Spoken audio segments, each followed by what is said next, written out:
Hello and welcome to Health Professional Radio. I'm your host, Neil Howard. Thank you so much for joining us for another segment.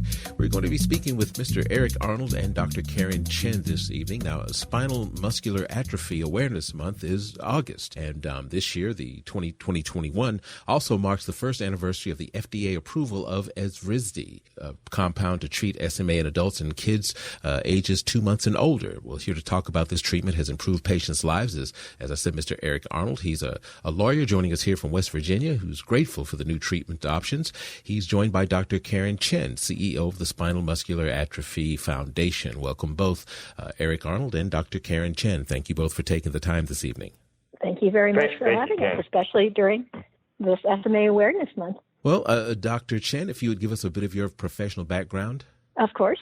I'm currently, as you mentioned, the CEO of the Spinal Muscular Atrophy Foundation. And prior to that, my entire career has been spent developing drugs at pharmaceutical and biotech firms. And my training is a neuroscientist. I'm a PhD, not a medical MD.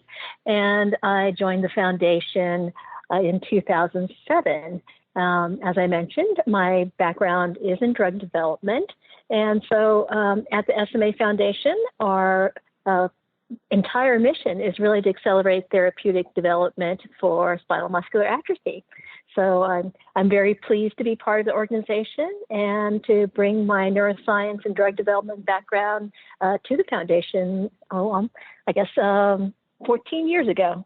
And Eric, a bit of your professional background. Of course, I mentioned that you're joining us here as an attorney in West Virginia. Yes, sir.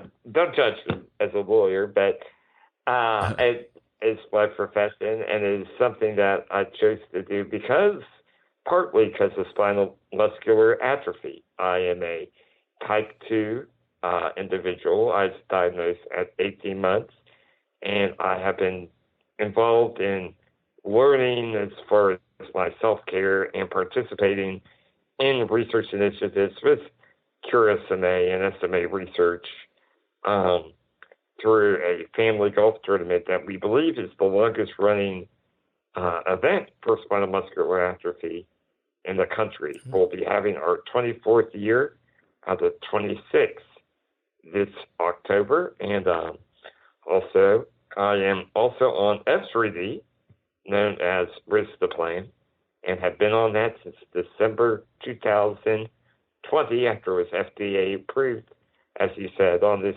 anniversary month, August last year. Now, you had been living with SMA without any approved treatments up until just recently, correct? Correct. December 2nd was the first dose I took.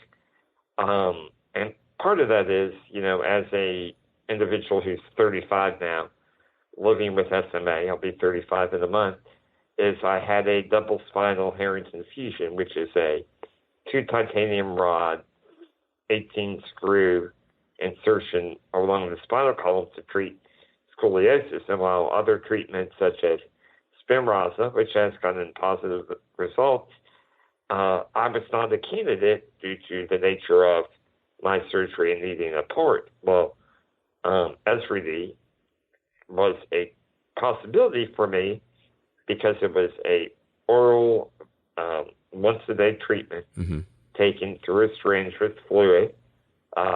I take it through my mouth while others take it maybe through a feeding tube or a port or a trach port. And it was a possibility. We had a frankly traumatic experience where we had during administration failure with Spinraza, and those things happen. It's a very complicated disease. Everyone does their best, but Evrysdi has sort of alleviated those concerns, and we've seen great progress daily, frankly.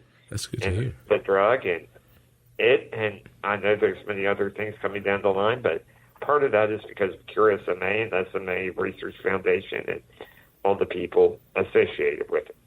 Dr. Chen, give us a little insight into this condition. What causes it and who's mostly affected? Of course. So SMA, or spinal muscular atrophy, is a genetic rare disease that's mostly neuromuscular in presentation.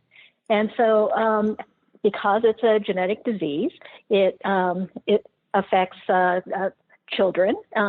It's very early onset, so many of the patients, especially the most severe patients, the type 1 patients, are diagnosed very early on. And 50% of the type 1 babies, unfortunately, die by the age of 2. There's a type 2 and type 3, which are milder forms of the disease. And these children and adults are able to perform certain functions, such as being able to sit, which type 1 babies can't, but may not achieve the ability to stand or to walk. So even though SMA is caused by a deletion of the SMN1 gene, which is present in every cell of the body, the primary manifestation of this disease is motor in nature. So patients suffer from motor deficits. And it's one of the most common of rare diseases, affecting up to, I guess there's a population of about 100,000 patients in the U.S., and 1 in 40 people are carriers. And of course, unless you actually have 2 carriers as parents, it's a recessive mutation, and so 25% of children from 2 parents who are carriers will actually have SMA. So as I mentioned, presentation can occur very early on in infancy, or the rare type 4 patients, which are the most mild, may not actually show any symptoms until adulthood. Now, Evrysdi is the most recent treatment approved for SMA, I understand. Up until, as I mentioned with Eric, up until 5 years ago, there were no approved treatments, but now there are some, with Evrysdi, as I said, being the most recent. How is it different from other treatments that have been developed over the last few years? So the SMA Foundation, since our sole mission is to actually partner with companies to develop therapeutics, we started working first with PTC Therapeutics and Roche on Evrysdi. So oddly enough, even though it's the last of the 3 drugs that had been approved to be approved, it was the first drug program at a pharma or biotech company in SMA. We actually also worked with Ionis that developed Spinraza, and they partnered with Biogen, and that's commercially available, and that was actually the first approved drug. And I think, as Eric mentioned, it's a drug that needs to be given intrathecally, so directly into the cerebral spinal fluid of the spinal cord. And this drug actually acts on the backup gene. So, as I mentioned, in SMA, the SMN1 gene is deleted or mutated, so that's not functional anymore. So in humans, there's a backup gene, SMN2 gene, very cleverly named. And so this gene produces only a small fraction, about 10 to 20% of the functional SMN protein. And there are varying numbers of copies of this SMN2 gene in humans. So it can be anywhere from 1 copy, 2 copies, up to 5 or 6 copies. And so Spinraza, the first approved drug, actually does work on SMN2, this backup gene, allowing more functional protein to be made by this gene. The second approved drug, developed by Avexis in partnership with Novartis, is a gene replacement therapy. And so in this case, the missing gene, SMN1, is actually replaced.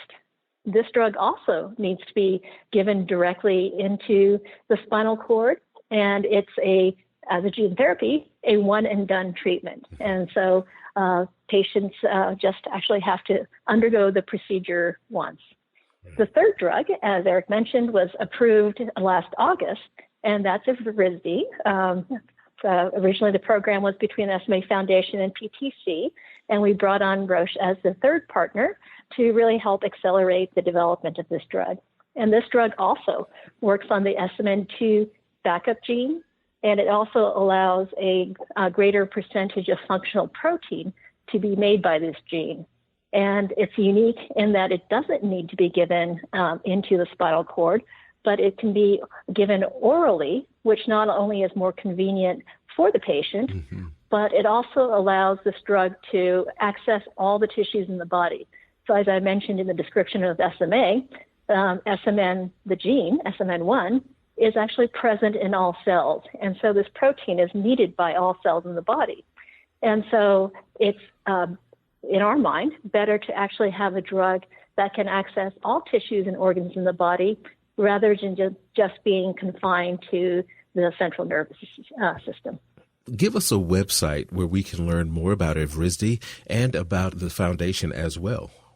I think that Genentech and Roche actually are marketing this drug in the United States, and you can find information on their website. There's also information on our website on this and other drugs, and that's smafoundation.org. Well, Eric and Dr. Chen, I appreciate both of you joining us here on Health Professional Radio this evening. It's been a pleasure speaking with both of you. Thank you. Thank you so much. You've been listening to Health Professional Radio. I'm your host, Neil Howard, in conversation with Eric Arnold and Dr. Karen Chen. Audio copies of this program are available at hpr.fm and healthprofessionalradio.com.au. You can also subscribe to the podcast on iTunes, listen in, download at SoundCloud, and be sure and subscribe to our YouTube channel at youtube.com, Health Professional Radio.